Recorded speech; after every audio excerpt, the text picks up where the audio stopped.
Assalamu alaikum wa rahmatullahi wa barakatuh. Bienvenue pour cette nouvelle vidéo, une première du genre. C'est un sujet très nécessaire et très intéressant puisque la guerre des images fait rage.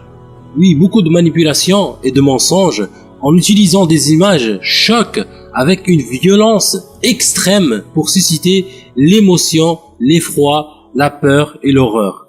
Ce sont là des outils nécessaires pour manipuler les personnes.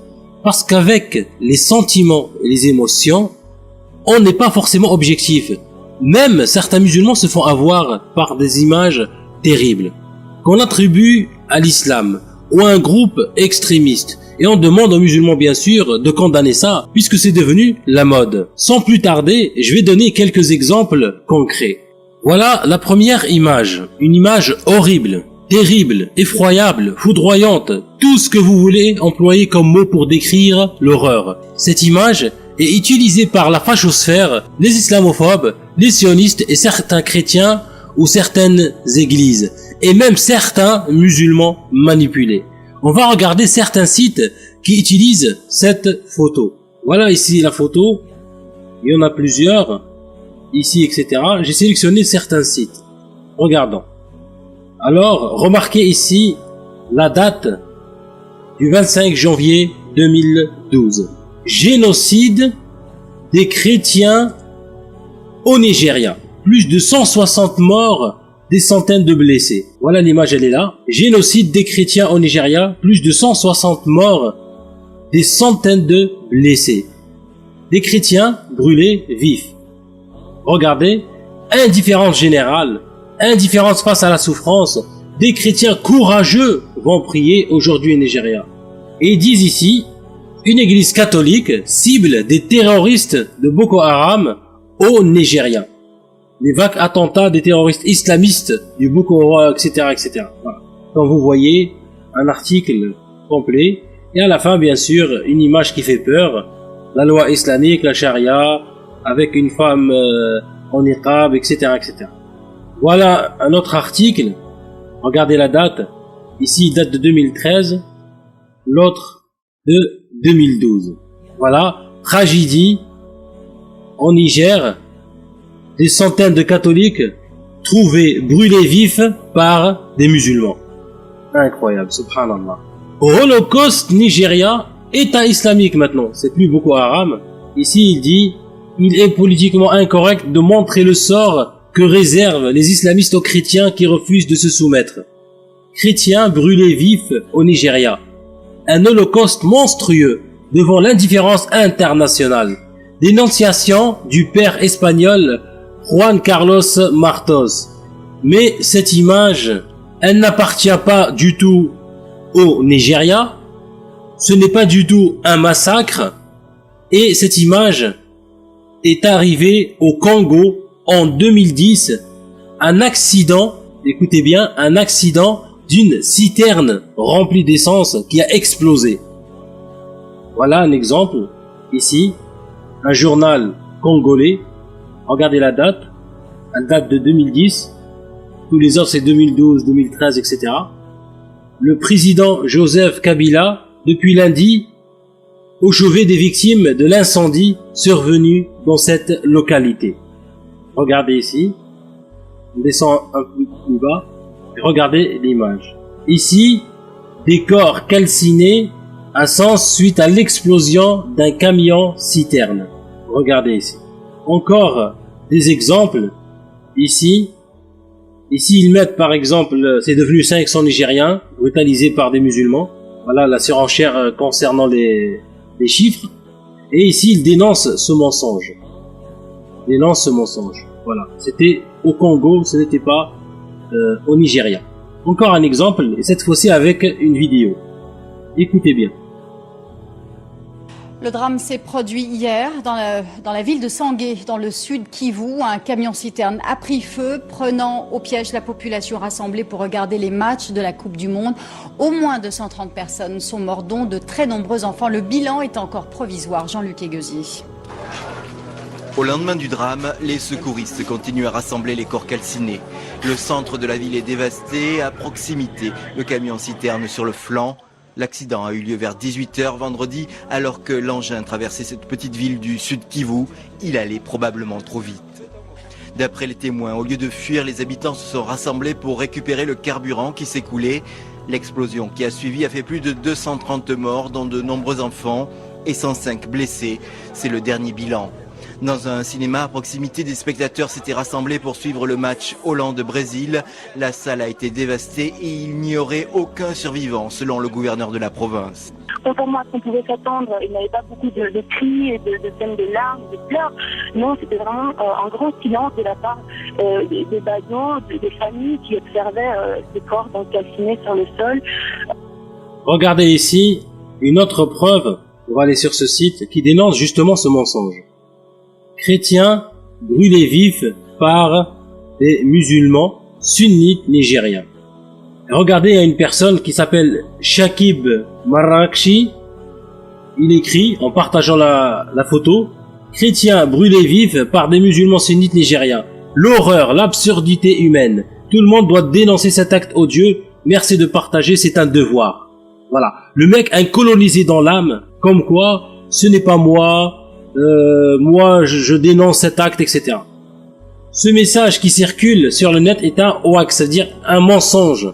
Ces photos ont été prises après l'explosion d'un camion-citerne au Congo.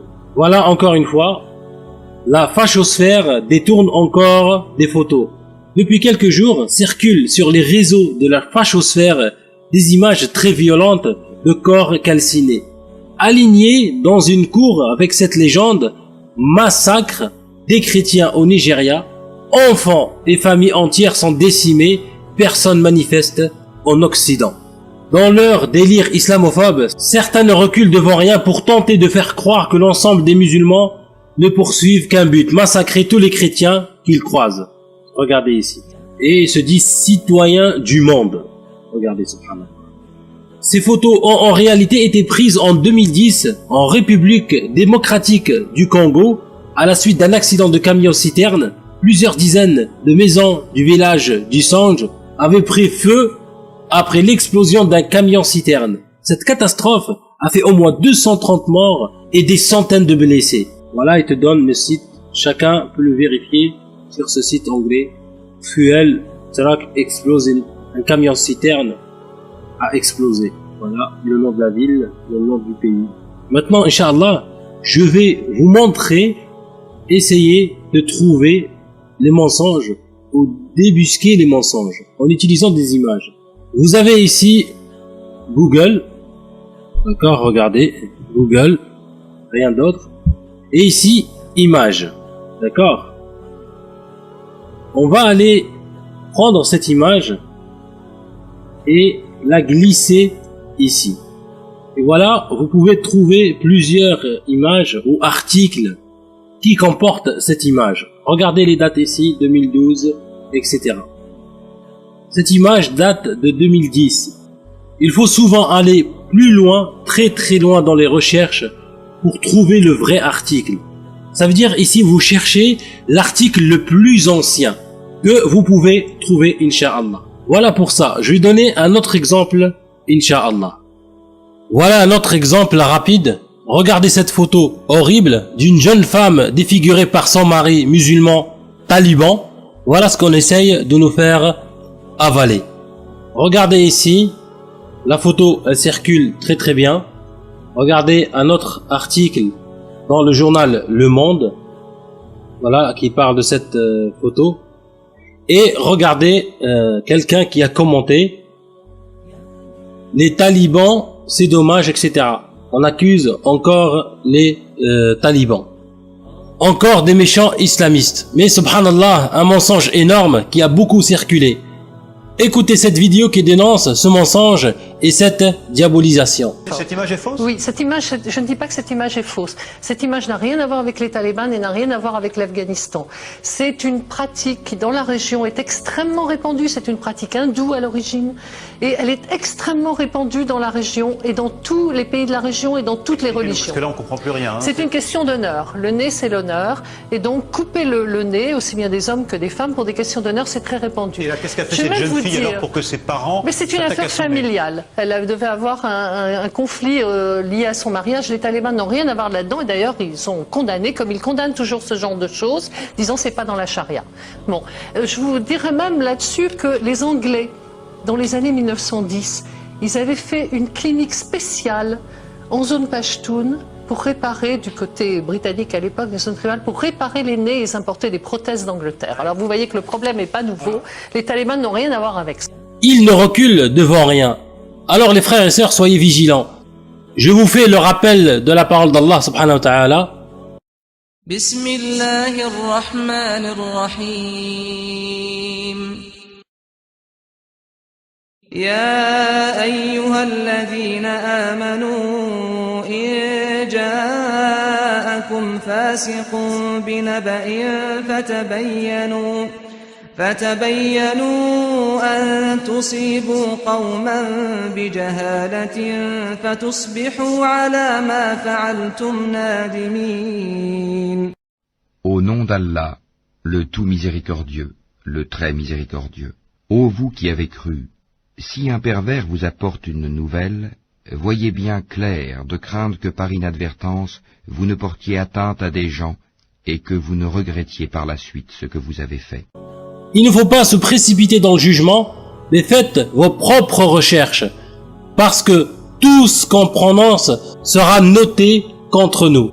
La machine de l'islamophobie, on va dire que c'est la deuxième partie, il y aura aussi, Inch'Allah, une troisième partie. D'accord?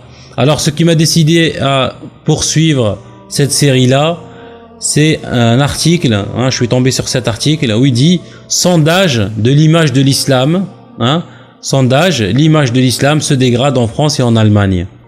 Il dit, selon un sondage paru dans le Figaro vendredi, l'image de l'islam s'est dégradée en France et en Allemagne depuis 2010.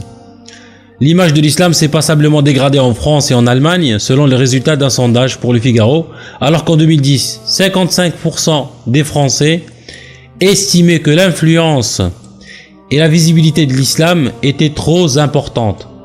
En France, ils sont aujourd'hui 63%, soit une hausse de 8 points. D'accord? Il dit aussi dans ce sondage, mais aussi en relation des résultats en Allemagne et avec ceux de la France, il en sort une défiance en hausse dans les deux pays, hein, concernant l'islam, même si la hausse constatée en France est plus importante. Plus de 2/3 des Français et des Allemands pensent que les musulmans sont mal intégrés. Voilà, avec des chiffres, des pourcentages, etc. Alors moi j'ai décidé un petit peu de retracer ce délire-là, d'accord, pour voir d'où ça vient, qu'est-ce qui se passe, etc.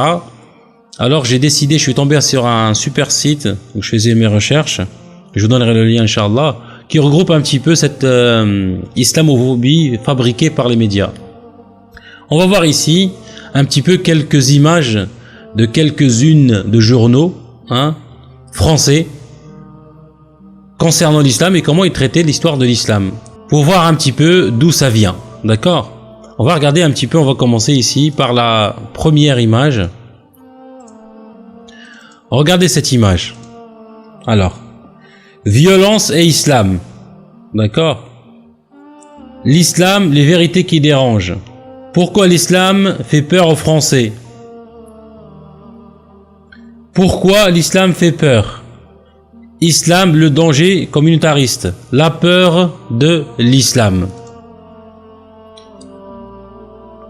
Alors ces 6-1 ici associent le mot islam, d'accord, avec menace, violence, d'accord, peur, danger et tous les mots qui font peur bien sûr, qui sont percutants. Hein, le but c'est de faire peur ici, c'est de faire trembler les gens. Hein, on est envahi. On va prendre une deuxième image. Regardez. Alors on a, bien sûr, c'est toujours presque les mêmes médias. Hein, le Figaro, Le Point, Valeurs Actuelles, etc. Enquête sur l'islam radical en France. Ils prennent des femmes, enfin des sœurs en niqab, d'accord, qui l'associent automatiquement avec l'islam radical. Ça veut dire ici un Français, quand tu vois une pareille, d'accord, dans son kiosque, qu'est-ce qu'il va penser? Il pensera directement, hein, automatiquement, que une femme en niqab égale radicale. automatiquement. D'accord? Ils ne cherchent pas à comprendre.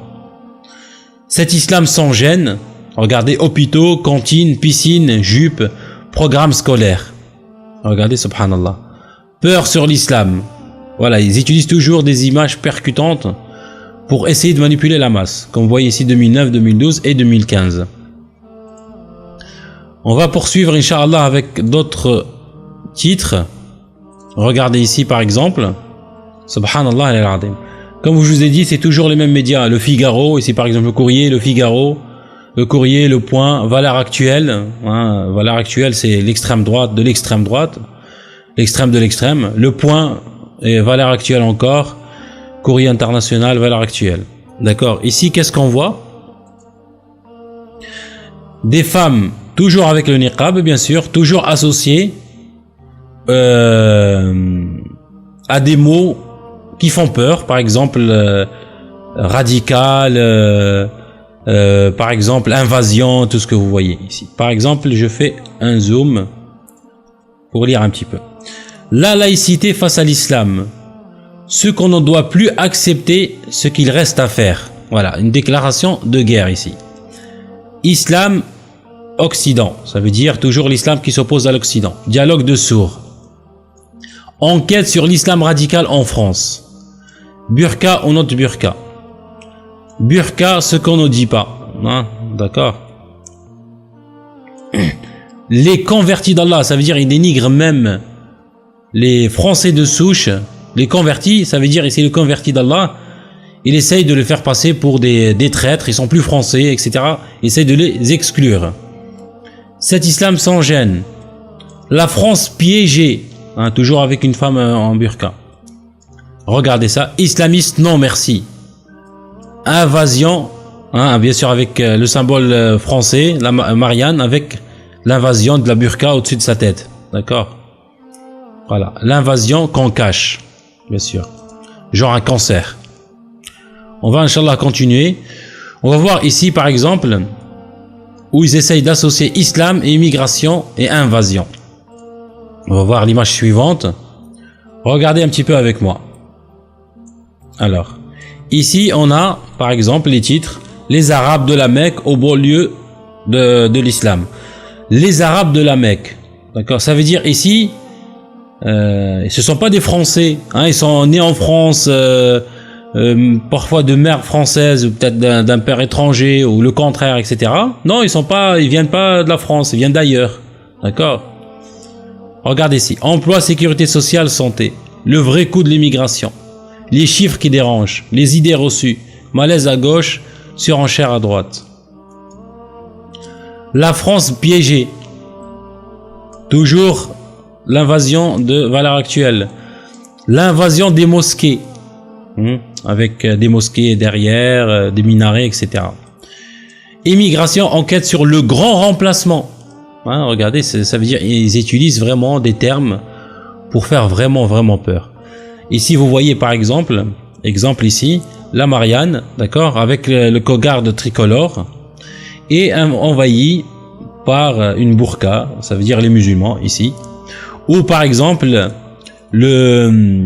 ici le croissant musulman soi-disant, en passant c'est pas un signe des musulmans mais c'est une autre histoire. Le croissant ici, d'accord, qui envahit la France.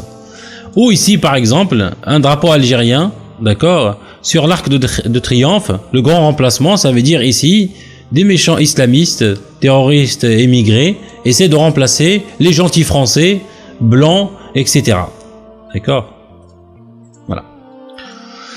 Maintenant, ce qu'on va faire, on va essayer de comparer un petit peu entre les médias des années 30, d'accord? Ça veut dire le juif et le musulman. Voilà. Les années 30, les juifs cosmopolites. Les années 2000, les musulmans salafistes. Comme vous voyez ici, les idées reçues, par exemple apartheid, finance, usure, banque. Ici, ça c'est concernant le juif, bien sûr. Et ici, concernant les musulmans, attentat, charia, terrorisme, guerre, kamikaze, intégrisme, nanana. Voilà, tout ce qui fait isme. Ils aiment bien ça. D'accord? Ici, vous allez voir un truc un petit peu étonnant. d'accord? Regardez un petit peu avec moi. Alors, avant, on ne parlait pas d'islam. Avant, on ne parlait pas d'islam. On parlait d'arabes et d'immigrés. D'accord? Il n'y avait pas cette histoire de religion du tout. D'accord? Immigration, attention. Les Français et les émigrés. Émigrés, la démagogie de gauche n'autorise rien. D'accord? Voilà, vous voyez ici 83, 83. Maintenant, ça a changé ici avec le Figaro, par exemple. Où il dit, serons-nous encore français dans 30 ans? Pourquoi ça a changé? Maintenant, il faut savoir que dans les années 80, 1980, l'immigration est associée à des photos de population d'origine maghrébine, comme on voit ici, ou des Noirs. D'accord? On peut parler alors que d'émigrés, jamais de musulmans. D'accord? Et bien sûr, vous remarquerez, il s'agit toujours d'images chargées, hein, comme genre la France qui va exploser avec tous ces immigrés, etc. D'accord, associé bien sûr au terme péjoratif, tension et démagogie. D'accord. Maintenant, il y a un tournant radical qui s'opère ici en 1985. Ici. Pourquoi? C'est à la suite du succès du FN aux européennes de 1984, avec la couverture inquiétante du Figaro ici. D'accord. Et sa Marianne voilée associée au titre dossier, d'accord, d'immigration. D'accord, le dossier de l'immigration. Serons-nous encore français dans les années 30 Serons-nous encore français dans 30 ans? Ça veut dire ici, l'immigration devient alors synonyme de l'islam. Et même l'islam, tendance intégriste. D'accord, comme le suggère par exemple le motif du voile intégral ici. D'accord. Et à partir, bien sûr, vous voyez ici aussi c'est pareil. Et à partir des années 2000, d'accord, l'immigré arabe devient systématiquement associé aux musulmans. Hein, par exemple, il y a des arabes chrétiens, des arabes juifs, athées, tout ce que vous voulez. Mais ici on l'associe automatiquement, bien sûr, à l'islam.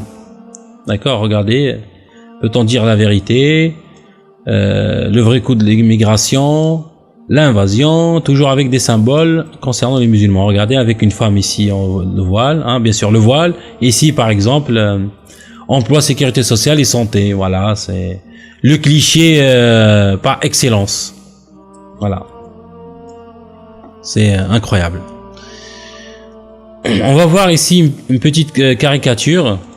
D'accord, qui se faisait à l'encontre des juifs, et on va les comparer avec des titres des journaux d'aujourd'hui sur les musulmans. D'accord, on regarde ici un petit peu avec moi.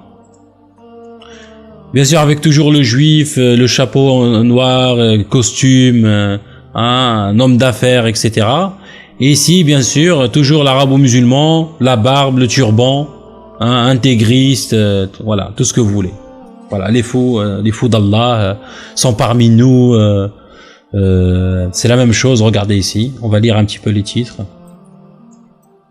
Et derrière le juif. Hein, on expliquera ça après. D'accord.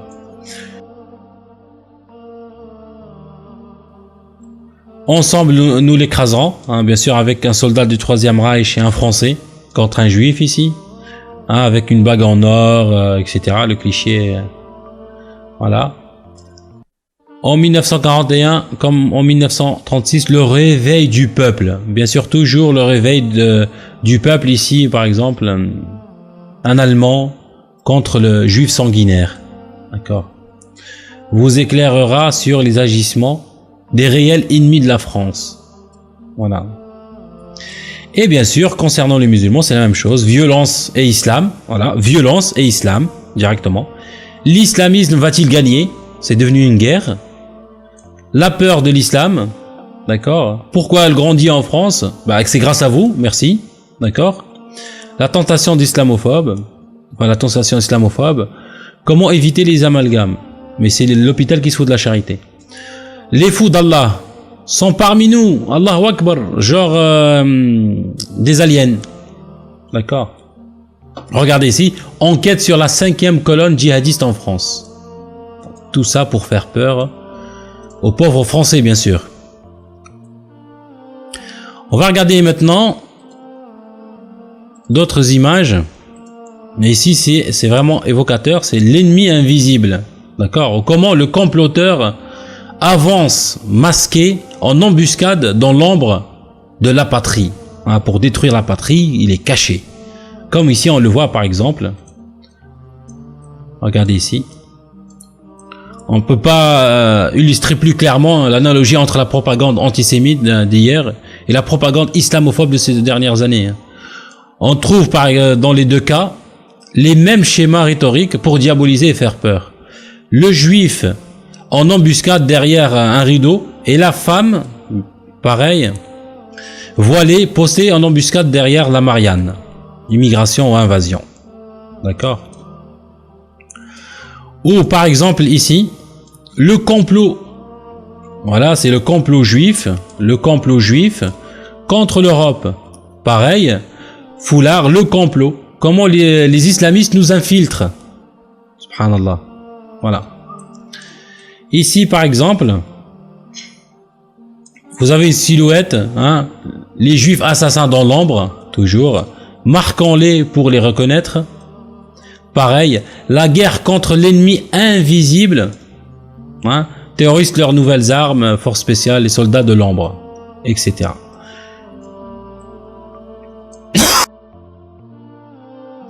Et enfin, ce dessin satirique, d'accord, sur l'affaire Dreyfus, montrant un juif, bien sûr, caché derrière le visage ici un juif caché derrière le visage de Zola d'un côté, et bien sûr d'une Marianne, voilée de l'autre pour illustrer le titre « Naturaliser l'invasion qu'on nous cache ».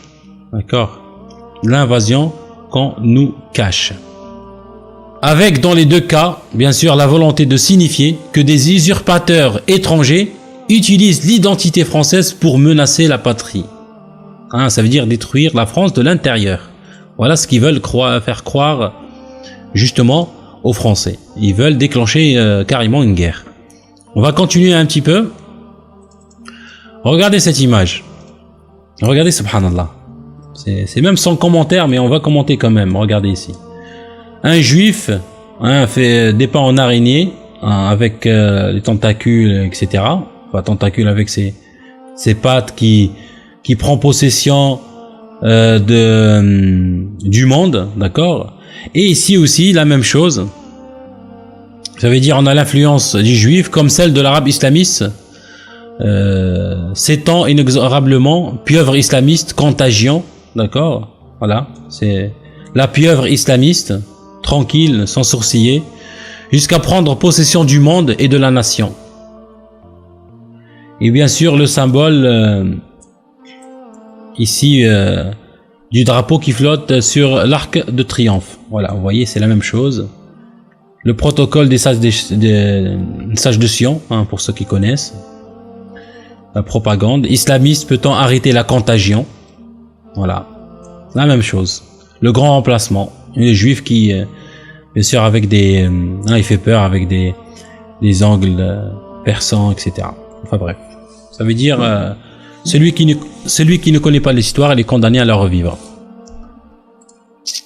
Et ici, on va prendre une suite d'images. Regardez avec moi. Ici, c'est vraiment la propagande. C'est une propagande. Ici en dessous, c'est la propagande post-attentat de Charlie Hebdo et celle du 13 novembre. Qu'est-ce qu'on observe ici? On observe un sursaut de patriotique au sein de la population française.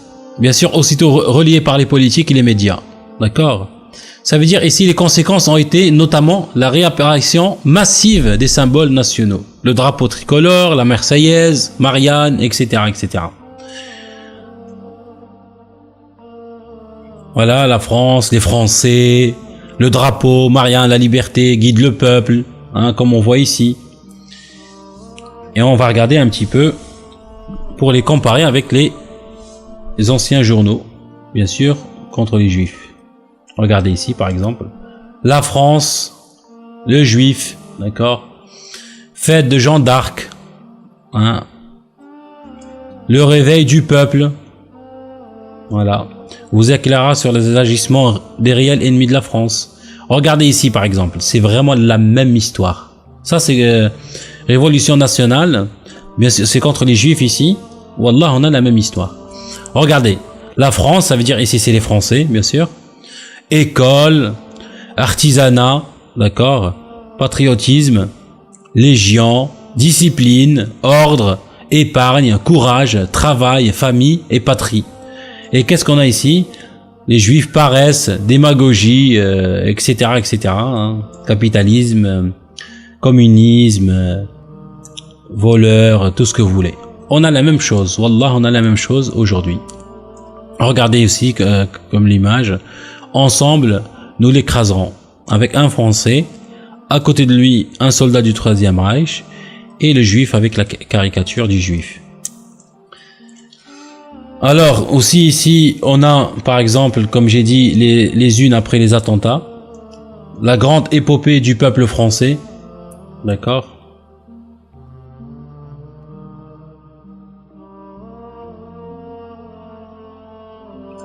Nous sommes la France, voilà, avec des stylos concernant les Charlie Hebdo. Voilà, nous sommes la France, hein, nous sommes ceux qui insultent les gens tranquilles. Nous serons toujours debout, d'accord. La France debout. Regardez ce qu'ils disent ici par exemple. Rire, se moquer, provoquer, c'est ça la France. C'est ça la France. Pour eux, c'est ça la France. Hein, ils réduisent la France à des moqueries, à de l'insulte, au manque de respect, de blesser les gens, etc. Ils ont rien à péter. C'est ça la France pour eux. Hein. C'est ce que Marianne essaie de faire croire aux Français.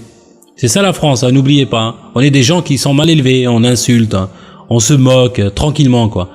Hein, on s'en fout que l'autre est blessé. Voilà, on fait ce qu'on veut.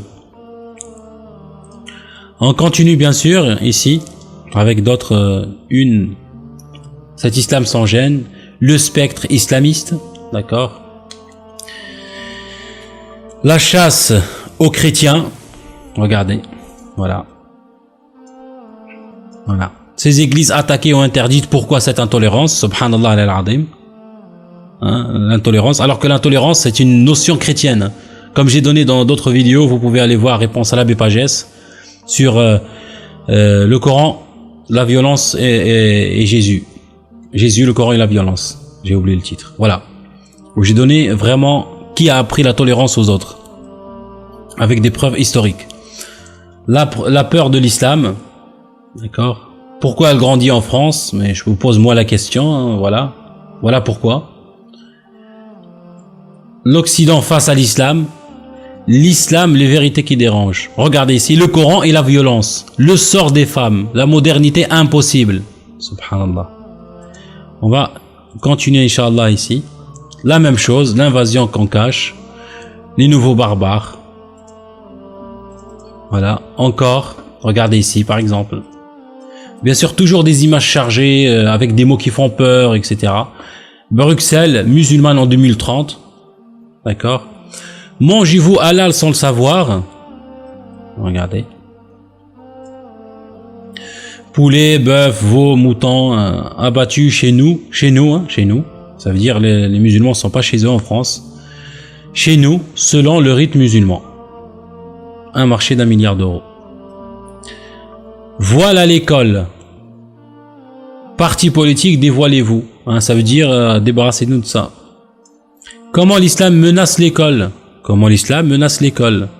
Plus le porc dans les cantines, absentéisme au cours de gym, contestation du darwinisme. Subhanallah. Regardez encore ici. Les convertis c'est belges, fou d'Allah. Ça veut dire ils dénigrent même les convertis français ou belges de souche convertis. Hein, ça veut dire la limite on les traite de traîtres et on les considère même comme des arabes. Hein, c'est plus des belges de souche, etc. Bien sûr ici, et si on en parlait d'islamophobie, bien sûr, taxer le musulman de radical, terroriste, 11 septembre, extrémiste, fou, suspect, etc. L'après Ben Laden, la Belgique, cible potentielle d'Al-Qaïda. Hein, imaginez un Belge, par exemple, qui lit ce truc-là, il se lève le matin pour aller travailler, et il lit un truc pareil. Non. Peut-on encore critiquer l'islam? Non commentaire. C'est votre fonds de commerce. Voilà, toujours avec le symbole de niqab, avec le drapeau français, peur sur la France, ça veut dire ici l'invasion musulmane, toujours. Et ici il y a un truc qui est intéressant, regardez subhanallah al-azim, comment ils font. C'est surtout ce truc là, le choc Jésus et Mohammed. Ça veut dire ici le choc entre Jésus et Mohammed, ça veut dire soit Jésus soit Mohammed. Alors que nous les musulmans, on n'est pas musulmans si on ne croit pas à Isa, Jésus, que la paix soit sur lui. Et ici, qu'est-ce qu'ils essayent de faire? Ils essayent de mettre une barrière entre nous, d'accord? Et comme si nous, musulmans, on est contre Jésus, d'accord? Soit vous choisissez Jésus, soit vous choisissez Mohammed. Mais la plupart ignorent qu'en choisissant Mohammed, vous choisissez aussi Jésus. Que la paix soit sur eux tous. Voilà. Pourquoi l'islam fait peur aux Français? L'islam, les vérités qui dérangent. Burqa, ce qu'on ne dit pas. Histoire d'un fou d'Allah français. D'accord. Les nouveaux défis islamistes, le spectre islamiste. Comment l'islam va changer la France et l'Europe? Ouh, j'ai envie de trembler. L'Occident face à l'islam. L'islamisme va-t-il gagner? Le choc Jésus et Mohammed. La chasse aux chrétiens. Voilà le mensonge incroyable.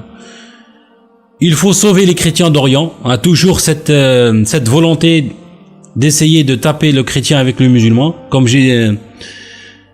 dans la dernière vidéo que j'ai traduite concernant la discussion entre un juif et un chrétien, où le chrétien dit au juif: pourquoi vous essayez de taper le chrétien avec le musulman et que vous restez spectateur? La peur de l'islam. Comment on fabrique un terroriste? Cet islam sans gêne. Pourquoi l'islam fait peur? Voilà. Imaginez ces unes-là à chaque fois qu'un Français il sort de chez lui. Maintenant, on va regarder quelques trucs. C'est incroyable. Je ne sais pas si vous connaissez l'histoire de la petite Fiona, paix à son âme. D'accord, c'est cette petite-là. Voilà. Qui est morte sous les coups mortels de ce crétin. Hein, celui-là. C'est son beau-père, c'est le compagnon de sa maman. D'accord. Voilà. Affaire Fiona, l'enquête accable la mère et le beau-père. Le beau-père qui s'appelle Berkal Makhlouf. Hein, un petit rappel. Alors, c'est qui cette personne-là? Alors, un Clermontois d'adoption arrivé de Nivers il y a quelques années, toxicomane notoire, connu des services de police pour des faits de violence et d'usage de drogue. D'accord. Il y en a même qui disent que c'est une racaille, voilà, de la pire des racailles, un vaurien, et en plus une poubelle à drogue, etc., etc. Ça veut dire ici, pour résumer, ce crétin-là, un toxico, il y en a qui disent même qu'ils vendent de la drogue, alcoolique, il vit avec une femme sans mariage, d'accord, ça veut dire fornication et tout, et en plus il a tué une petite fille sous les coups. Bah, BFM TV, sans sourciller, sans vraiment avoir honte ni rien du tout, regardez qu'est-ce que nous titre dans cette histoire. Le compagnon, toxicomane, etc., de la mère de Fiona, 31 ans, serait un toxicomane proche de l'islam. J'ai plus rien à dire. Un toxico proche de l'islam. Je voudrais bien que quelqu'un me l'explique, celle-là. Un toxico, vendeur de drogue et tout ce que tu veux, mais proche de l'islam. Voilà, tranquille. Normal. Hein, ils ont pas l'air de transpirer là, hein, ils sont tranquilles. La pilule, elle passe. Il n'y a aucun souci.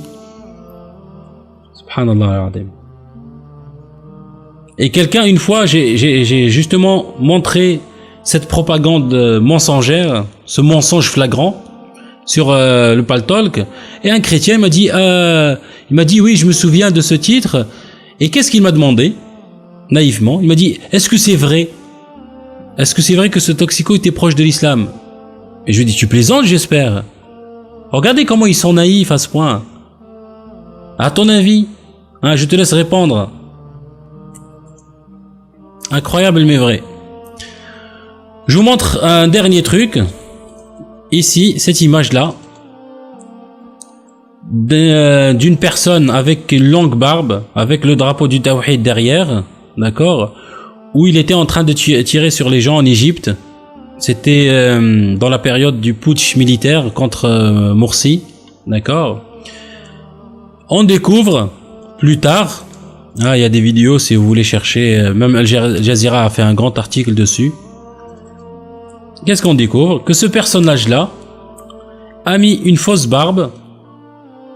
D'accord, une fausse barbe avec bien sûr le drapeau pour faire passer comme quoi, pour donner raison aux militaires et le putsch militaire contre les frères musulmans. Regardez, ils sont des radicaux, ils tuent des gens, etc., etc.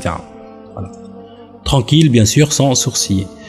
Et bien sûr, vous ne verrez jamais ce genre d'image, hein, où des musulmans protègent des églises, parce que comment faisait l'armée égyptienne pour diviser la population entre musulmans et chrétiens? Ils créent des tensions entre les musulmans et chrétiens, parfois ils brûlent même leurs églises, ils font ça avec les mosquées, etc. Et les musulmans et les chrétiens se tapent dessus. Diviser pour mieux régner. Et bien sûr, cet article, vous ne le verrez jamais, où par exemple, ça c'est le pape copte, Tawadros II, remercie les musulmans qui ont défendu une église par une chaîne humaine. D'accord? Voilà. Vous ne verrez plus, enfin vous ne verrez jamais ce genre, on va dire, ce genre d'image. Bien sûr ici, l'islamophobie là, fabriquée ici, contre les musulmans. Voilà. Et à ce qu'il paraît, je plaisante mais c'est devenu une marque, que la canicule de 2015, qui a fait plus de 700 morts, il y a des témoins qui affirment même avoir entendu la canicule crier Allahu Akbar avant de prendre la vie de ces malheureux. C'est vraiment la même chose. C'est vraiment la même chose. Ce qu'on vous sert dans les médias, c'est la même chose. Mensonge sur mensonge. Mensonge sur mensonge. Ils s'en foutent parce qu'ils ne respectent personne. Voilà. Ils vous prennent pour des enfants.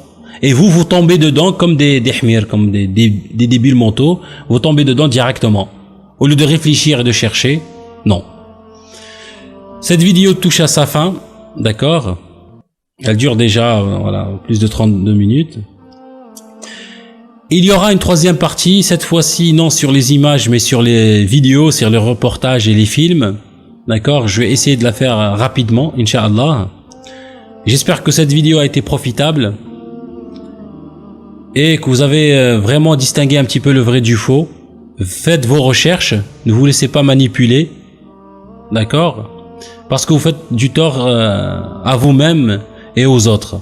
Et ceux que bien sûr qu'ils en profitent, ils sont là à se régaler, à nous enfumer par exemple, et eux ils prennent ce qu'ils veulent, et nous on se tape dessus. Alors soyez vigilants, essayez de faire vos propres recherches. Ne croyez pas toutes ces médias, éteignez vos télés, ça ne sert strictement à rien qu'à vous abrutir, d'accord? Et soyez maître de vos pensées. Voilà. On a vu que dans la première vidéo, que la manipulation d'images est monnaie courante. Des personnes malveillantes prennent des images chocs et leur donnent un titre mensonger pour justement servir sa cause, stigmatiser et manipuler l'opinion publique. Malheureusement, beaucoup de personnes se font avoir à cause du manque de vérification. Dans la deuxième partie, on a vu que la presse écrite fabrique la peur pour mieux vendre et pour servir des agendas dégueulasses, des manipulations flagrantes. Ils n'ont aucun respect pour l'intelligence humaine. On va maintenant, dans cette partie-là, s'attaquer aux médias télévisuels. Parce que la propagande moderne vient de là. Notre subconscient est manipulé avec des films, des dessins animés, des reportages, des jeux, etc. Vous allez comprendre pourquoi ce domaine est dans la main d'une seule élite et comment ils s'en servent pour arriver à leur fin. Sans plus attendre, on va passer au cœur du sujet. On est une génération éduquée par la télé, les films, les jeux, le cinéma, etc., etc. Les instigateurs de cette propagande anti-arabe et anti-musulmane ont utilisé massivement ces outils-là pour implanter dans notre subconscient des idées dégueulasses, rabaisser toute une population ou race ou ethnie et les réduire au rang d'insectes. On va regarder un reportage très intéressant et qui résume à lui seul cette propagande dégueulasse. Le reportage dure 50 minutes, mais on va regarder un extrait. Je vous donnerai le lien bien sûr dans la description de la vidéo. Ici Raymond Saint-Pierre, bienvenue à Zone Doc.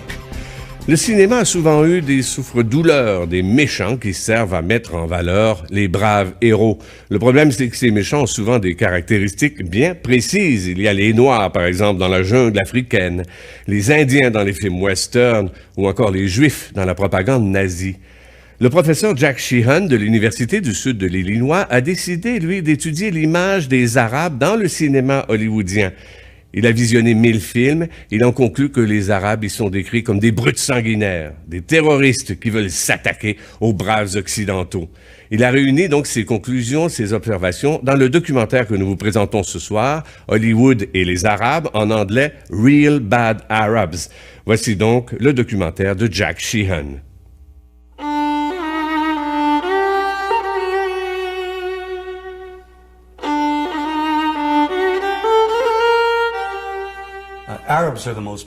Les Arabes forment le groupe ethnique le plus dénigré de toute l'histoire d'Hollywood. Ils sont généralement dépeints comme des sous-humains.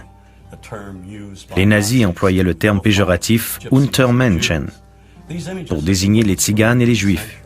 Ces images nourrissent notre imaginaire depuis plus d'un siècle.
Depuis 30 ans, je m'intéresse à l'image des Arabes que les cinéastes ont projetée sur le grand écran. Dans mon dernier livre, Real Bad Arabs, How Hollywood Vilifies a People, j'ai examiné plus de 1000 films, depuis les débuts obscurs du cinéma hollywoodien jusqu'aux dernières superproductions.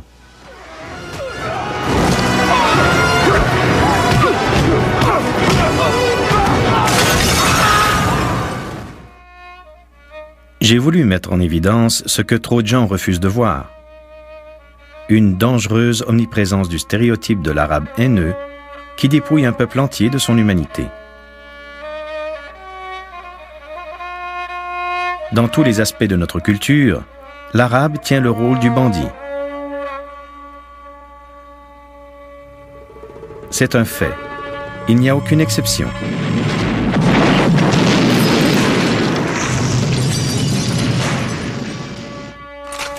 On nous a présenté de manière répétitive quelques images structurées, de sorte que nous ayons toujours la même conception. Que l'on vive à Paducah, dans le Kentucky, ou à Wood River, dans l'Illinois.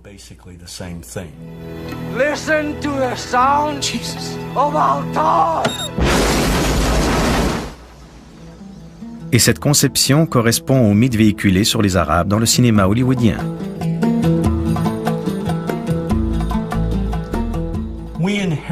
À l'origine, ces clichés nous ont été transmis par les Européens, il y a 150 ou 200 ans. Plus précisément, les Britanniques et les Français qui ont voyagé au Moyen-Orient, et d'autres qui n'y ont jamais mis les pieds, ont dépeint l'arabe comme l'altérité orientale. Les auteurs de récits de voyage et les artistes ont forgé ces images avec beaucoup de succès, en réalité, car elles ont traversé les siècles jusqu'à nous. nous les avons enjolivés tels qu'on les voit aujourd'hui. When you cross the mountains of the moon into our country, Mr. Tyrone, you will be stepping back 2,000 years. L'action se situe toujours dans un décor fictif, au pays des Arabes, une étrange contrée imaginaire au cœur du désert, sur laquelle plane une musique inquiétante. Le désert est omniprésent, toujours comme un lieu menaçant. Puis on y ajoute une oasis, des palmiers, un palais qui recèle une chambre de torture souterraine, un pacha trône sur un parterre de luxueux coussins entouré de son harem. Mais comme aucune de ces jeunes filles ne lui plaît, il enlève la blonde héroïne occidentale qui repousse ses avances.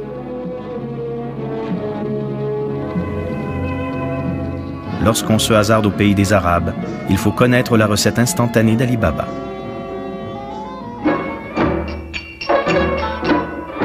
Les accessoiristes à Hollywood affublent les femmes de pantalons transparents et de costumes de danseuses du ventre et arment les méchants arabes de cimeterres, ces longs sabres recourbés. On nous montre des gens qui se promènent en tapis volant et des charmeurs de serpents qui les font onduler au son de leur flûte.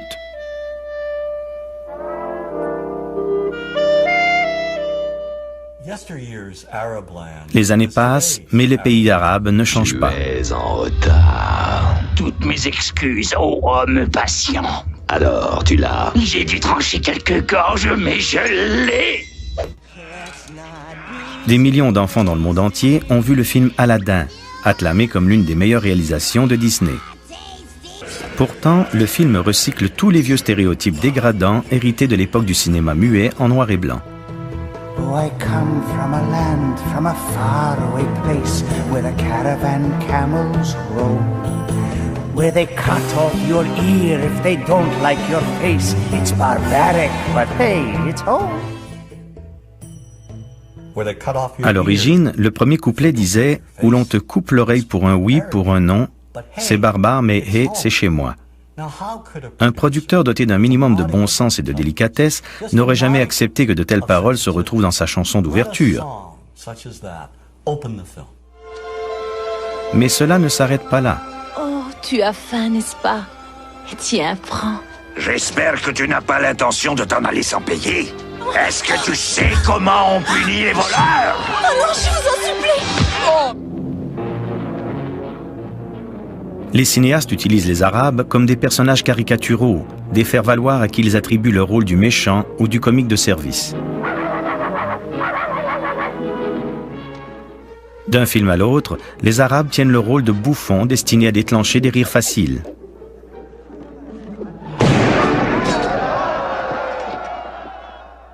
Le film The Happy Hooker Goes to Washington avec Joey Atherton en fournit un bon exemple.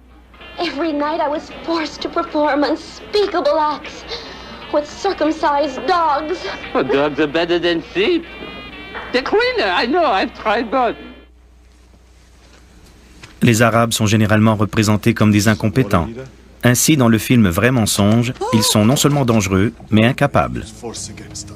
Moi, eux, nous sommes tous préparés à mourir. Avec un seul tour de cette clé. 2 millions d'entre vous mourront instantanément. Quelle clé? Cette clé. Qui a pris la clé? L'acteur Jamie Farr, dans le film Cannonball 2, incarne à la perfection le bouffon arabe. I have a weakness for blondes and women without mustaches. Tous les stéréotypes sont réunis. Il est trop riche et trop stupide pour apprécier la valeur de l'argent. Get me 12 sweets. Better yet, the entire floor. Et bien entendu, il est très porté sur le sexe, libidineux, complètement obsédé par les Américaines. Here, my desert blossom. Give the change. Have you ever considered joining a harem? L'arabe est très souvent un obsédé sexuel dans le cinéma hollywoodien. Dans Le Diamant du Nil, le cheikh Omar tend un piège à Kathleen Turner. Il la convainc de l'accompagner au pays des Arabes, où il la séquestre. Vous resterez ici et vous écrirez ce que moi, je vous dirai d'écrire. Dans Protocole, le même type de ruse de séduction se répète. Toute l'intrigue repose sur l'attirance obsessionnelle d'un émir arabe pour la blonde aux yeux bleus, incarnée par Goldie Hawn. Dans le James Bond Jamais plus jamais, Kim Basinger est la proie des Arabes les plus dépravés qu'on puisse imaginer. Ligotée à un poteau, presque nue, elle est mise aux enchères pour des bédouins à l'allure primitive. Dans Sahara, Brooke Shield est elle aussi kidnappée et livrée aux mains d'un cheik pervers pour satisfaire ses plus vils désirs. Get away from me, you dirty pig! More than 300 movies. Plus de 300 films, soit près du quart des films hollywoodiens qui humilient les Arabes d'une manière ou d'une autre, contiennent des calomnies tout à fait gratuites ou font des Arabes un objet de risée. Nous allions à la Mecque et l'avion était rempli d'Arabes avec leurs animaux, des chèvres, des moutons, des poules. Ils ne vont nulle part sans leurs satanés animaux. Il a fallu mettre du plastique dans la cabine parce que tout ça, ça hérisse, ça défecte partout. Au début du film Chapitre 2 de Neil Simon, l'acteur principal revient de Londres. Quand son frère lui demande comment il a trouvé la ville, celui-ci répond « pleine d'Arabes ».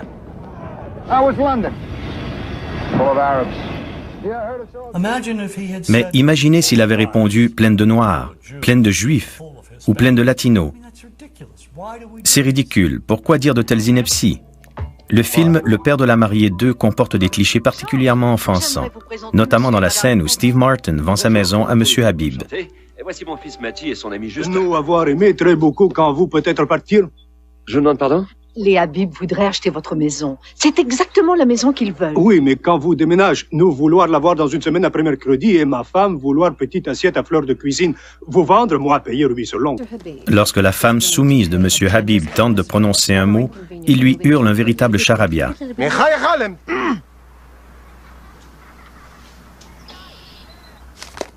Puis il offre à Steve Martin une prime de 15 000 $ pour déménager dans les 10 jours.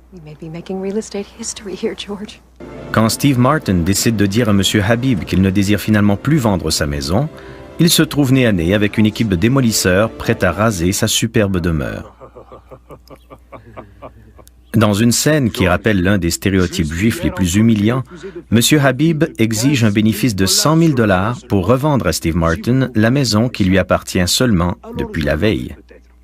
Vous m'obligeriez à aller emprunter pour une chose qui m'appartenait il y a 24 heures. Bien ça, faites comme vous voudrez. Votre belle allée, votre clôture, toute votre vie. Pourtant, le premier film Le père de la mariée, avec Elizabeth Taylor et Spencer Tracy, ne met en scène aucun personnage arabe ou arabo-américain. Pourquoi Disney a-t-il introduit des personnages aussi dégradants dans Le père de la mariée 2? Pour la même raison que dans Gladiateur, les marchands d'esclaves qui capturent Russell Crowe sont arabes. C'est insensé. Hollywood introduit des Arabes ou des scènes dégradantes pour les Arabes dans des films qui n'ont rien à voir avec le Moyen-Orient.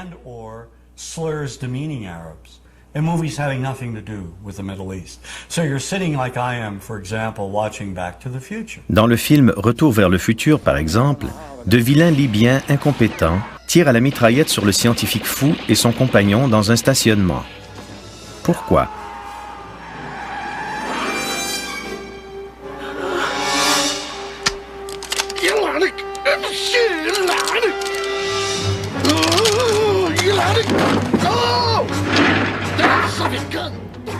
Ce film est plutôt un retour vers les vieux stéréotypes que vers le futur. Sous la lorgnette d'Hollywood, l'image de la femme arabe subit une déformation similaire. Aujourd'hui, les femmes arabes sont brillantes, très intelligentes. Elles exercent toutes sortes de professions. Pourtant, cette réalité demeure occultée au grand écran. Depuis les tout débuts d'Hollywood, la femme arabe est confinée au rôle de la danseuse du ventre, très sexualisée, inspirée par les premières images du Moyen-Orient, symbole d'exotisme, d'intrigue et de passion. Mais au cours des dernières années, cette image a subi une transformation draconienne. La femme arabe est maintenant représentée comme une terroriste. Emmitouflée de noir, une silhouette voilée en arrière-plan, dans l'ombre, totalement soumise. Il semble que plus les femmes arabes s'épanouissent, plus Hollywood les enferme dans leur carcan. Comme vous avez vu, ça ne date pas d'hier. Réduire toute une partie de la population mondiale à des moins que rien, leur enlever leur humanité, les réduire au rang d'insectes, voire pire. On est tous victimes de ce système, on a tous regardé ces films-là sans nous rendre compte de la manipulation. Vous devez comprendre que ces manipulations médiatiques ne datent pas d'hier. Le mensonge est l'outil préféré de ces artisans de la haine. Ils n'aiment pas les personnes éveillées, intelligentes, la personne qui analyse, qui fait des recherches.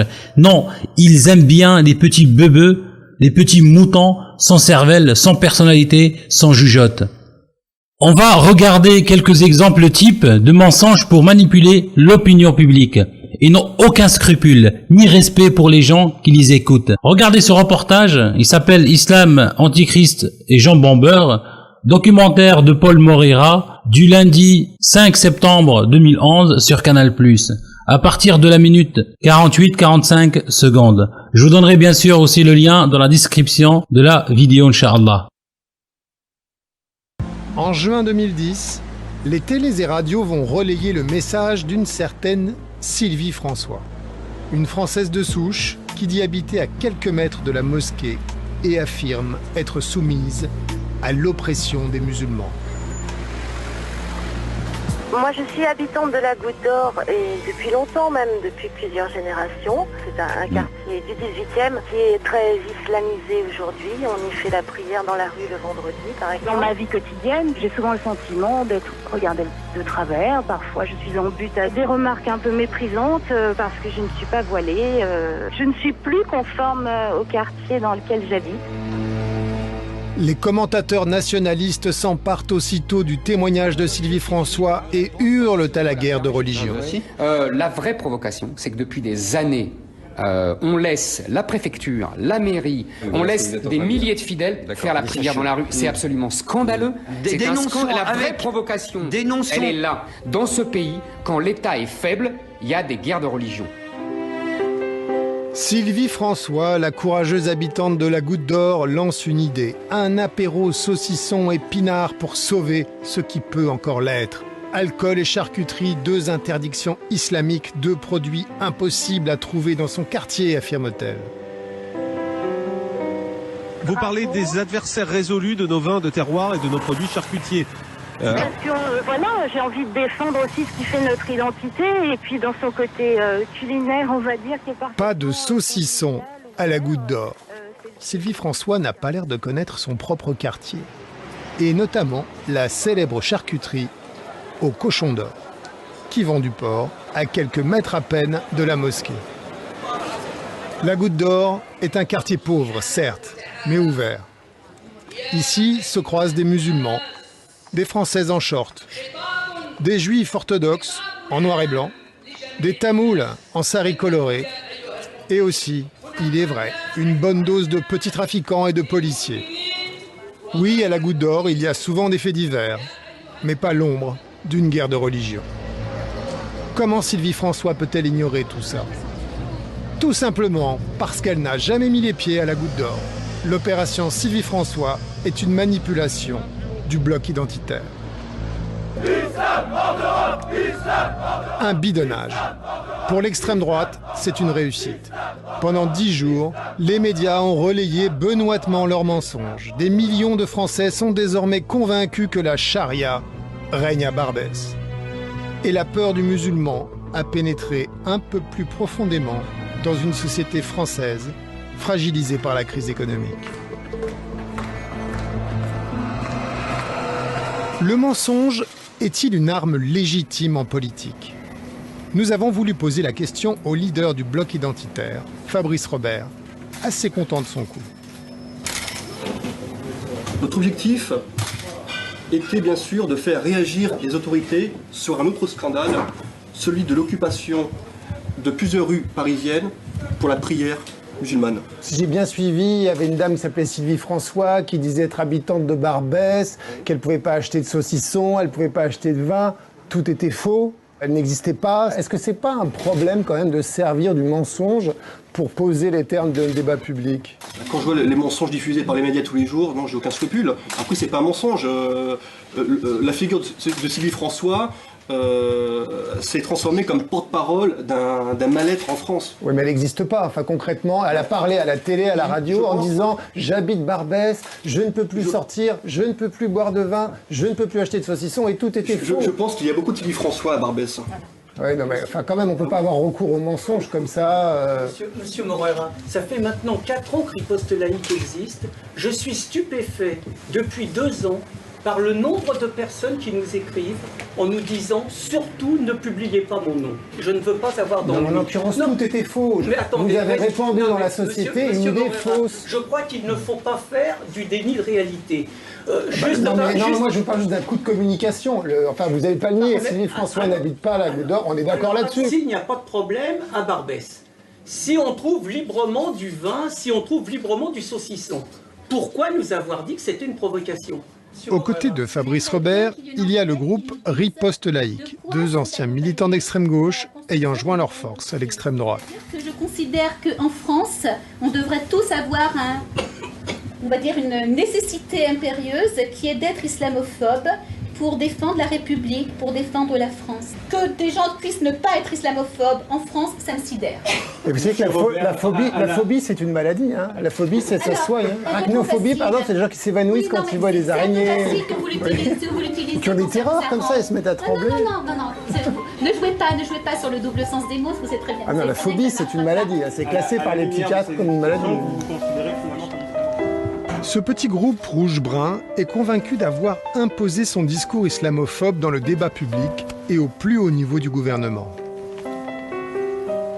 Lorsque j'entends Claude Guéance demander s'il n'y a pas trop de musulmans en France aujourd'hui, c'est exactement ce que j'ai déclaré en décembre dernier lors des assises sur l'islamisation. On considère que pour conquérir le pouvoir, encore faut-il conquérir les esprits avant. Il est clair que les prières dans les rues choquent un certain nombre de nos concitoyens. C'est vrai que l'accroissement du nombre des fidèles de cette religion, un certain nombre de comportements pose problème. Je dirais tout simplement... 6 mois après l'opération Sylvie François, le journal Le Monde rend public un sondage.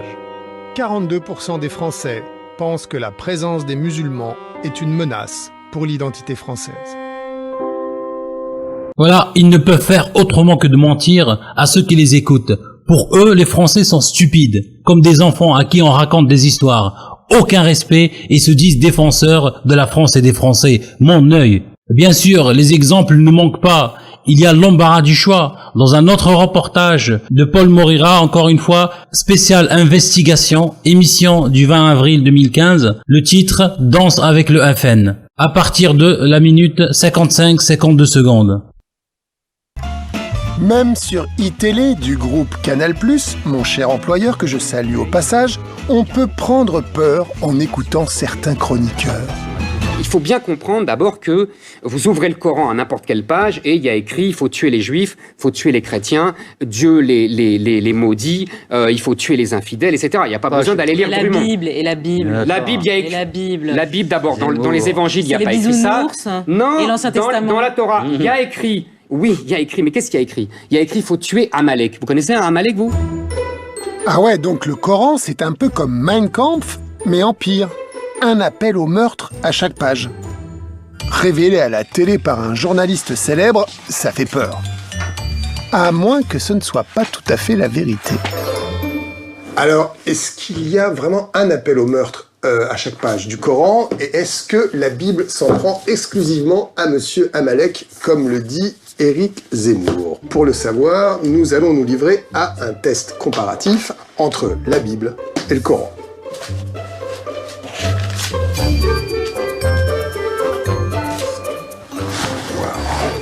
Quand même des sacrées scènes de bataille dans la ville. Et ça, c'est la liste des villes massacrées. Homosexuels, on les lapide, la femme adultère, on la lapide. Saisissez-les et mettez-les à mort partout où vous les trouvez. Et même Jésus qu'on prend toujours un peu pour un hippie, ceux qui ont refusé que je devienne leur roi, amenez-les-moi ici et égorgez-les devant moi. Jésus. Les appels au meurtre.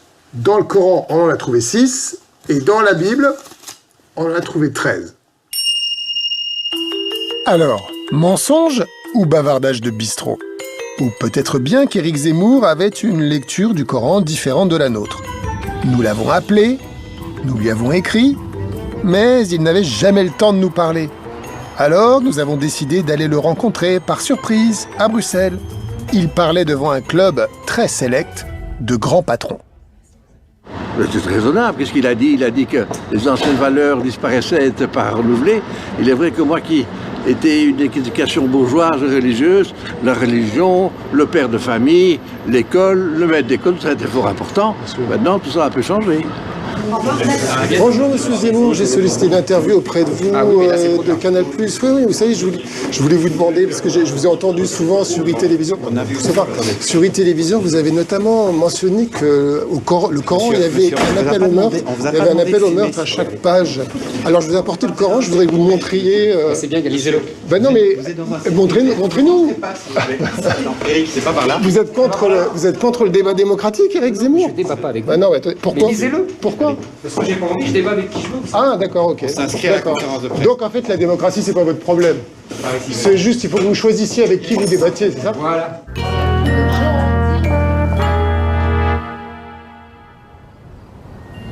Il ne se gêne plus pour inventer des mensonges. Et bien sûr, c'est toujours les mêmes têtes, les mêmes pseudo-spécialistes qui défilent d'un journal à l'autre. Et devinez à qui ils appartiennent. Bien sûr, au sionisme, qui est un cancer pour la société.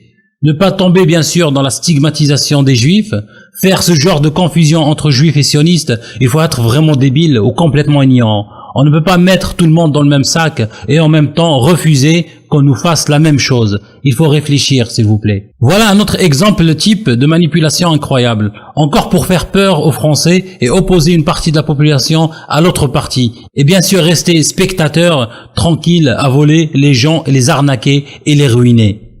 La viande halal, ça vous scandalise pas? Attendez, pas la viande. Le fait qu'on puisse consommer de la viande halal sans le savoir, moi je savais pas ça. Alors, je vais vous expliquer une chose. C'est pas normal. Il y a deux. Je dirais contre la viande halal, simplement je veux le savoir. Il y a deux façons d'abattre les animaux.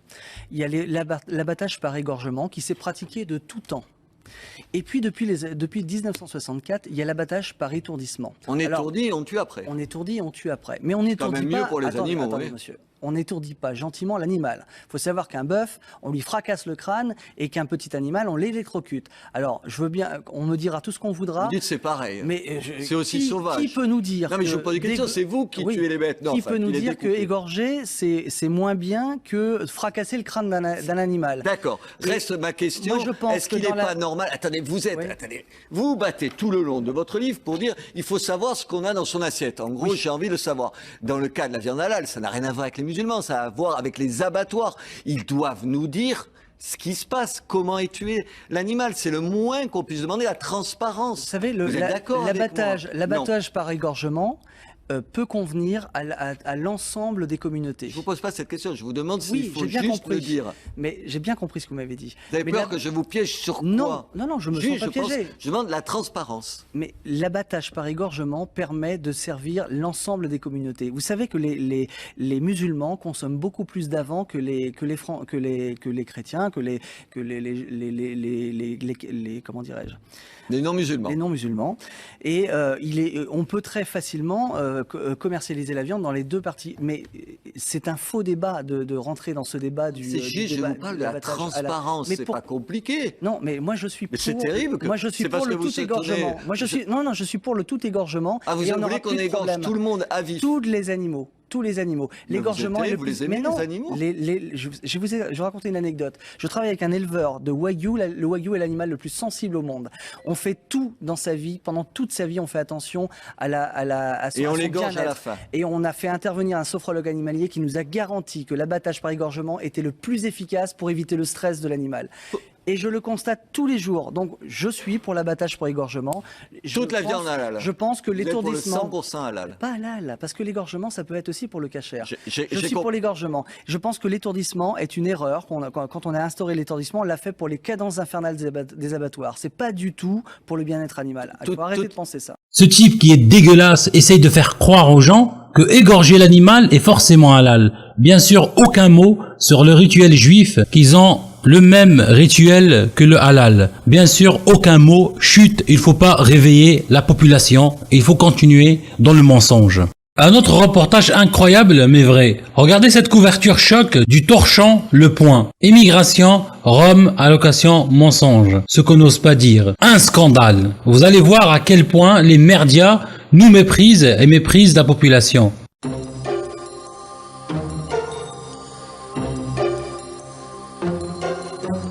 On va commencer par s'arrêter exceptionnellement sur un hebdomadaire de cette semaine, sur l'hebdomadaire Le Point, qui nous proposait en couverture de tout savoir sur ce qu'on n'ose pas dire, l'immigration, les Roms, les allocations, les mensonges, on allait tout savoir. Effectivement, alors on a ouvert Le Point avec beaucoup de curiosité et on tombait notamment sur un reportage choc en page 58, reportage intitulé « Un mari, trois épouses », avec le témoignage tout à fait exceptionnel et confondant d'une femme de polygame que les journalistes avaient apparemment rencontrée, une femme qui a eu 8 enfants, 5 garçons, 3 filles, Bintou, et alors on nous décrivait cette femme de polygame au joli visage légèrement scarifié de chaque côté des yeux, et le témoignage était en effet tout à fait impressionnant.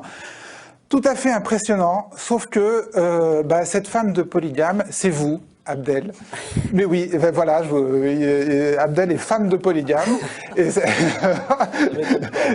Et c'est vous qui avez alors mystifié les journalistes du Point d'une manière absolument incroyable en vous en passez au téléphone. Parce qu'ils ne sont pas venus... Alors vous habitez Clichy-sous-Bois. Voilà. Les journalistes du Point ne sont pas venus vous voir à Clichy-sous-Bois. Ce qu'il faut dire, c'est que tout l'entretien s'est passé au téléphone. C'est passé au téléphone et vous avez joué la femme de polygame. Alors juste comment ça s'est... Voilà, comment vous êtes branché sur cette affaire il y a une personne qui a contacté le journaliste du Point en lui disant que je pouvais l'aider à trouver cette personne-là, vu que j'avais fait ça au préalable avec beaucoup de journalistes, des vrais journalistes qui venaient, qui cherchaient, qui s'intéressaient, qui interrogeaient, mais en physique. Et cette personne-là m'a contacté au téléphone un vendredi aux alentours de 19h-20h. Vendredi dernier. Donc cette personne-là voulait vraiment avoir cet article-là juste avant samedi pour qu'il puisse l'écrire et le valider. Donc ça m'a donné l'occasion de tester sa fiabilité, de voir si c'était un vrai journaliste ou un imposteur. C'est-à-dire, on vous demande, voilà, on vous dit, il y a un journaliste du Point qui cherche une femme de polygame. Est-ce que tu peux la trouver tout de suite ? Voilà, c'est ça qu'on m'a demandé. Au début, on m'a demandé, moi je voulais faire un truc un peu plus grand, en prenant une femme, en demandant à la femme de le piéger et de tout filmer à l'extérieur. Mais comme la personne était tellement pressée qu'on n'avait pas la personne sous la main, donc on a fait ça au téléphone, en système D. Donc vous vous dites, je vais faire la femme de polygame. Je vais faire la femme de polygame avec un petit accent africain et voilà. En racontant, on va dire, c'est lui qui, grosso modo au début il y a eu une présentation basique, mais c'est lui qui m'a tiré vers les sujets en me demandant les problèmes judiciaires des enfants, les échecs scolaires. En gros, c'est qu'il voulait exactement ça. Donc moi, je lui ai donné ce qu'il voulait.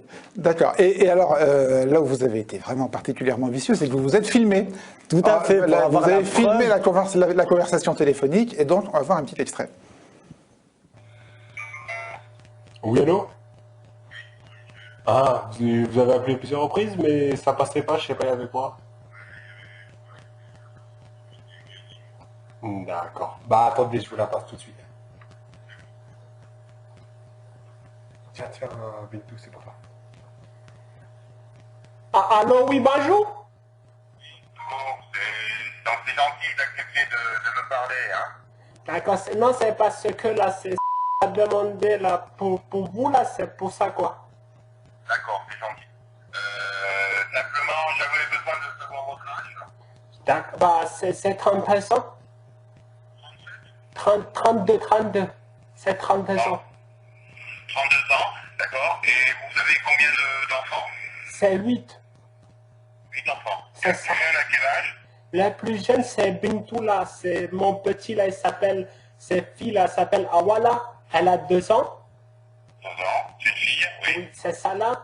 Et le plus grand, c'est... Comment? C'est Adama. Et le plus grand, il a quel âge? Il a 14 ans et demi, là. 14 ans et demi, d'accord. C'est ça. Et vous avez combien de filles et de garçons? Comment? Moi, c'est 8 enfants, là. C'est Awa, la petite. Ensuite, il y a Fatou. De filles, là, c'est 3 filles, là. c'est Bintou là, c'est Awa, il y a Zamilatou, et c'est la petite Fatou là, et les garçons là j'en ai 5.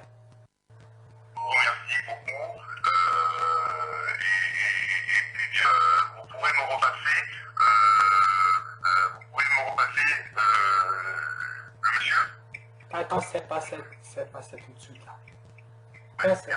C'est pour toi là. Guélo?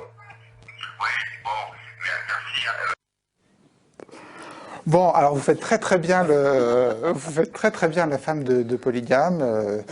Vous aviez construit le scénario avant Au début, j'avais préparé la présentation, mais tout le reste, c'était de l'impro. Vous me racontiez juste avant le plateau, c'est que il y a certains détails qui ont même été rajoutés. Voilà, il y a eu déjà la première, la description. La description physique, oui. J'ai un joli visage et je suis un peu scarifié de part et d'autre des yeux. Ouais. Il y a aussi la rencontre, qui est archi faux. La rencontre avec le journaliste. D'accord, bah oui, par définition. Déjà, le titre, un mari, 3 épouses, et ensuite il rajoute des choses. Et oui, en gros, je lui ai donné le fil conducteur. Enfin, il m'a poussé à lui donner le fil conducteur, et par la suite, il a argumenté. Mais c'était plus ce qu'il voulait paraître qu'il a mis. Voilà comment on a construit la haine du musulman. Voilà pourquoi quand on entend à la TV 1 millier de musulmans morts, tout le monde s'en fout. Bien sûr, je ne suis pas dans la négation qu'il y a aussi des arabes et des pseudo-musulmans qui font n'importe quoi. Par exemple, dans un match de foot, surtout les Algériens, qui moi-même algérien, et je trouve ça vraiment une honte, des attardés qui ne savent même pas se tenir. Bien sûr, ils sont extrêmement médiatisés, c'est du pain béni pour les islamophobes. Il y aura toujours des crétins de service pour justifier la haine. Si vous avez besoin de trouver un taxi dans une ville inconnue, il y a une application pour ça. Ou de regarder si vous respectez votre budget ce mois-ci, il y a une application pour ça. Ou de réparer une étagère bancale, il y a même une application pour ça. En fait, il y a une application pour à peu près tout. Uniquement sur l'iPhone. Si vous avez besoin de remonter dans les sondages, il y a un musulman pour ça. Ou de récupérer les électeurs du Front National, il y a un musulman pour ça. Ou simplement de faire diversion sur les chiffres du chômage, il y a un musulman pour ça. Et grâce à l'application Amalgame, si vous voulez gagner la présidentielle, il y a même un musulman pour ça. En fait, il y a un musulman pour à peu près tout. Islam. Une application disponible uniquement en France. Et je ne dis pas aussi que ça n'existe pas des personnes sincères, des personnes qui sont vraiment écœurées de ce système-là. Il y a un point de vue qui, à mon avis, n'a jamais été pris en considération par tout le monde et surtout par la presse internationale et qui, comme personne ne l'ignore, est tenue par les mêmes mains, n'est-ce pas? Puisqu'au signal donné, toute la presse mondiale dit la même chose. Bon. Alors, lorsqu'on a un adversaire en face de soi, qu'on n'est pas d'accord avec quelqu'un, il faut essayer de se mettre à sa place et voir quelles sont ses raisons, quelles sont ses motivations. Peut-être qu'il a raison, peut-être que c'est nous qui nous trompons. Alors écoutons-le et voyons voir. Alors, je vous préviens tout de suite, moi je suis un catholique croyant et pratiquant, donc en tant que chrétien, je ne peux pas faire de racisme ni de choses comme ça, mais j'essaye de comprendre un petit peu les islamismes. Les islamistes, enfin, puisqu'on les appelle comme ça, ce sont des gens qui ne veulent pas de notre démocratie, parce que la démocratie, pour eux, ils savent ce que ça veut dire. Ça veut dire que si la démocratie s'installe chez eux, ça veut dire que les hommes vont devenir des femmes et les femmes vont devenir des hommes, que la dépravation des mœurs, la décadence, la drogue, l'irrespect des enfants envers les parents et les professeurs va grandir, et ça va être le grand foutoir que nous avons en Occident, et dit chrétiens. Alors, ils ne veulent pas de ça, ils veulent que le respect de la femme, des parents, des professeurs, que la morale continue d'exister dans les pays pour que les hommes continuent d'être des hommes et non pas des bêtes.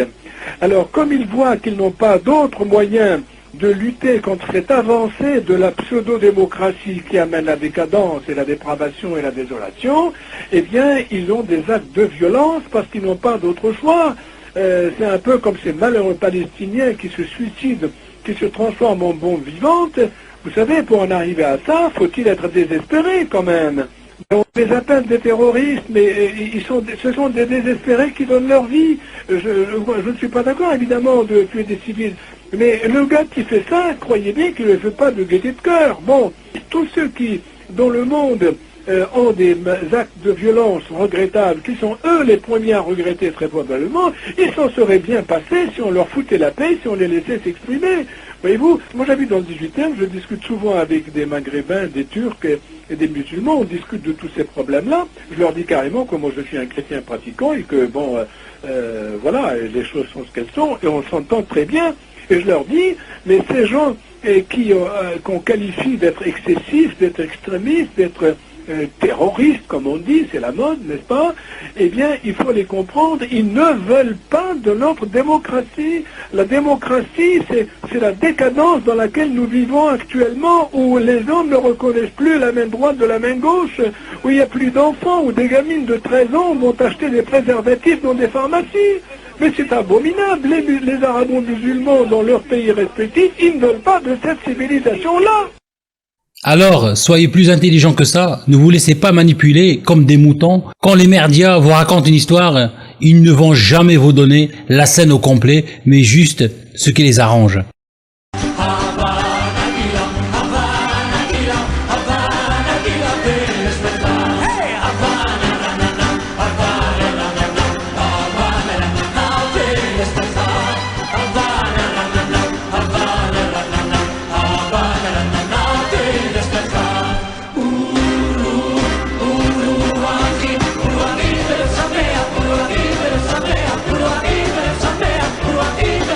Je raconte une histoire qui illustre parfaitement le détournement d'image et faits. Un homme se balade dans un parc à New York. Soudain, il voit un grand chien enragé, attaquant une petite fille de 7 ans. Les curieux, peureux, n'interviennent pas. L'homme a attrapé le chien par la gorge et l'a tué de ses mains. Un policier qui a vu la scène arrive et lui dit « Vous êtes un héros. Demain tout le monde pourra lire dans les journaux un courageux New-Yorkais sauve la vie d'un enfant. » La personne répond « Mais je suis pas de New York. » Le policier dit « Eh bien on lira un courageux américain sauve la vie d'un enfant. » La personne répond « Mais je suis pas américain, je suis arabe. » Le lendemain, les titres des journaux: un arabe massacre un chien américain de pure race d'une manière barbare devant les yeux d'une fille de 7 ans qui pleurait d'angoisse. Incroyable mais vrai, subhanallah. Et bien sûr, vous allez trouver des musulmans couscous courir en disant « Quelle histoire horrible!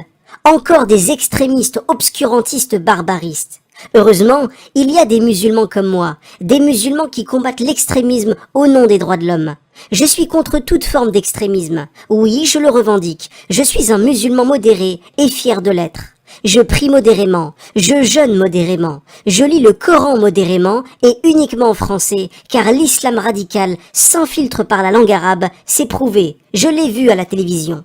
Je suis Charlie, je vote, oui je fume aussi, je vais en boîte de nuit, je suis pour le mariage gay. Enfin voilà quoi, j'estime représenter le véritable islam moderne, l'islam de Cheb Khaled, l'islam de la paix, de la tolérance, des arcs-en-ciel et des bisous. Tout musulman qui serait contre ma conception de l'islam authentique est un ennemi de la Oumma et de l'islam. Soyons donc fiers d'être musulmans modérés, pardon. Bon, sur ce, moi je vais préparer, je vais à une soirée, voilà. Salam alikoum, bisous bisous. Je vous conseille un super reportage qui s'appelle « Les nouveaux chiens de garde ». Je vous donnerai le lien, Inch'Allah, dans la description de la vidéo. Les médias ne sont pas là pour vous informer, mais pour vous manipuler, pour la désinformation. Ils n'ont aucun état d'âme, aucune éthique, aucun scrupule. Ils usent de moyens pour vous faire peur, pour que vous soyez très obéissants. Bon, vous savez que le générique d'un journal d'info, il doit suggérer l'angoisse, le suspense. Alors vous cherchez une musique de film qui fait peur. Par exemple, Les Dents de la Mer, c'est une bonne idée. Elle a été composée par John Williams en 75. Personne n'ira penser que vous êtes allé chercher votre inspiration de ce côté-là. Alors dans la bande originale, il y a une mélodie qui est récurrente. Sachez la repérer. Écoutez bien.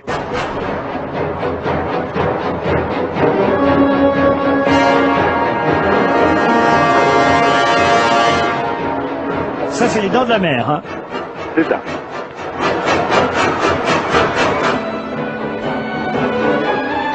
Voilà la mélodie.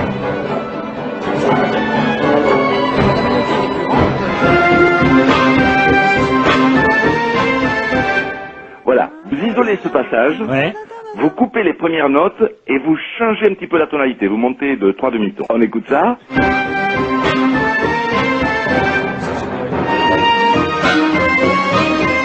Voilà, ça c'est toujours les dents de la mer. Mais là on va faire plus angoissant, il faut ralentir toute la phrase, on maintient le rythme avec des contrebasses et des violoncelles, toum toum toum toum toum toum, on ponctue avec des timbales, ça donne ça.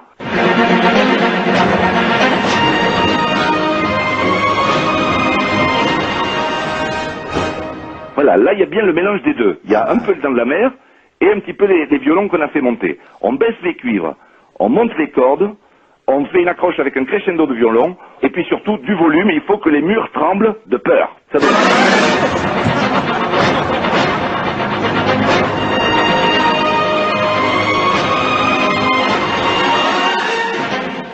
Et bien sûr, il y a beaucoup de techniques utilisées pour la manipulation et pour la propagation de la rumeur et du mensonge. Bonjour, vous avez vu là, ce qui s'est passé là? Il y a Julien Lepers, le présentateur de France 3. Il est sorti menotté de l'immeuble là. Avec les flics en civil, il revendrait les réponses aux champions. Il était menotté, il avait comme un sac sur la tête et il criait « Il n'y a pas que moi, il n'y a pas que moi, toute la production est mouillée ». Et donc il s'est débattu, il a voulu partir. Et là, il y a des fiches qui sont tombées. Bon, bref.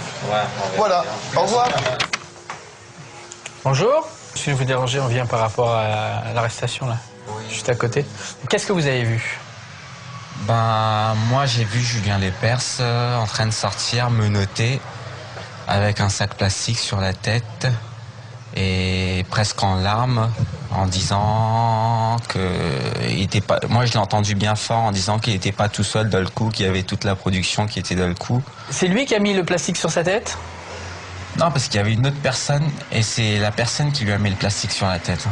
Ah bon? Oh, oui, c'est la Comment personne. ça se fait ça? Je sais pas, pour le cacher. Parce que je pensais, vous m'aviez dit que c'était lui. Non, c'est pas lui, c'est parce que il avait des menottes avec lui, il avait des menottes déjà. Oui, donc il pouvait pas. Voilà, il y avait quelqu'un à côté de lui. Ah, c'était qui cette personne? Alors là, je peux pas vous dire. Comment vous l'avez reconnu? Bah, il est sorti, après il a pris un sac, il l'a mis sur sa tête avec. Ah, vous avez eu le temps de le voir, quoi. Voilà, avec sa veste orange. C'est sa veste orange peut-être qui vous avait pensé que c'était lui? Voilà, exactement. De toute façon, moi j'entendais déjà dans la rue Julien Lepers, il vient de se faire arrêter, donc moi je suis sorti vite fait en courant pour voir. Ils avaient c'est ça, je crois, des sacs ou des cartons, et il y a des petites fiches qui sont tombées du carton, quoi. Vous les avez vues tomber? Ah oui, moi je les ai vues tomber, donc. Vous en avez ramassé un? Non, moi j'en ai pas ramassé, c'est-à-dire j'avais un client qui est passé derrière, il a ramassé une fiche et il a vu les réponses dessus, quoi. Donc ensuite le policier lui a dit ne touchez pas à ça, surtout c'est des pièces à conviction. Et les gens qui l'ont vu comme ça, comment ils ont réagi, ces gens? Ben je pense qu'ils étaient surpris quand même, quoi, de Vous voir. les avez vus ou vous pensez? Vous les avez vus? Ah oui, je les ai vus. Ah bon, alors? Ah oui, je les ai vus. C'était comment? Ah, c'était des gens du quartier ils étaient surpris. Je vais pas aller balancer aussi, moi, parce que je dis ce que j'entends. Ah bah vous dites ce que vous avez vu. Ouais, je dis ce que j'ai vu et ce que j'entends, quoi. Pas plus. Bon, voilà, pas plus. De toute façon, je gagne rien, moi. Non, si vous n'avez pas vu, vous dites pas. Oui, voilà. Donc vous dites ce que vous avez vu. Donc c'est pas la rumeur. Ah non, c'est pas la rumeur. Je vous donnerai aussi un lien qui pourra vous servir, Inch'Allah, pour remonter à l'origine des vidéos sur YouTube et pourquoi pas démasquer la manipulation. Alors soyez plus intelligents, plus attentifs, faites votre boulot de recherche, soyez prudents et fouillez au plus profond des choses. Ce n'est pas très difficile, ne soyez pas spectateurs mais acteurs. Par exemple, le frère Oasis vous donne un exemple ici, avec sa vidéo que je vous conseille de regarder, concernant la manipulation. Avec le titre, un journaliste accuse un musulman de zoophilie et prend la fuite en direct. Le vélénisme pour ceux qui connaissent. Ne leur laissez pas le champ libre, s'il vous plaît. Le prophète Mohammed sallallahu alayhi wa sallam nous a mis en garde parmi les signes de la fin des temps. La propagation du mensonge et le manque de vérification dans la transmission des informations. La profusion du mensonge est un signe de la fin des temps, de même que le manque de vérification de la transmission des informations. Abu Huraira radhiyallahu anhu rapporte que le prophète Mohammed sallallahu alayhi wa sallam a dit: "Sayakunu fi akhiri ummati unasun yuhaddithunakum ma lam tasma'u antum wa la aba'ukum fa iyyakum wa iyyahum."